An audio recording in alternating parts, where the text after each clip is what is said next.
ভাবে আলাদা করবেন? বলছে ধানের ছিটার মতো ছিটকে ছিটকে জাহান্নামের মধ্যে পৌঁছে যাবে। ও দুনিয়ার জমিনের মানুষ, জাহান্নামের মধ্যে থাকা এত সহজ নয়। জাহান্নামের ভয়ে আল্লাহর নবীরা তাহাজ্জুদ পড়ত।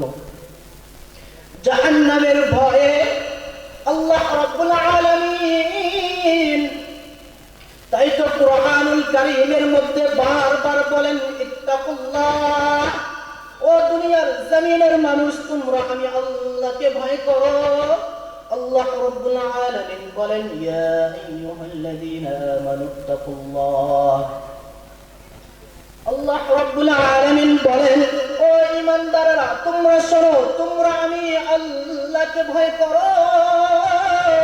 কেমন ভয় করবে? আল্লাহ বলেন হাক্কা তুকাতিহি, আমি আল্লাহকে ভয় করার মতো ভয় করো। শুধু তাই নয়, ওয়ালা তামুতুন্না ইল্লা ওয়া আনতুম মুসলিমুন। ও দুনিয়ার জমিনের ঈমানদার, শুনে রেখে দিও, আল্লাহ রাব্বুল আলামিন বলেন তোমরা আমি আল্লাহকে ভয় করো। কেমন ভয়?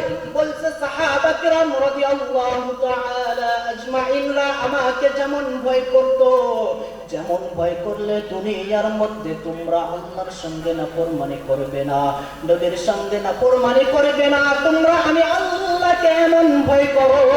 শুধু তাই নয়, আল্লাহ রাব্বুল আলামিন বলেন ওয়ালা তামুতুন্না ইল্লা ওয়া আনতুম মুসলিমুন। ও দুনিয়ার জমিনের মুসলিম, ভালো করে শুনে রাখবেন, আল্লাহ বলেছেন ওয়ালা তামুতুন্না ইল্লা ওয়া আনতুম মুসলিমুন। তোমরা ততক্ষণ পর্যন্ত অন্ধকার কবরের মধ্যে আসবে না, তোমরা ততক্ষণ পর্যন্ত মৃত্যুবরণ করবে।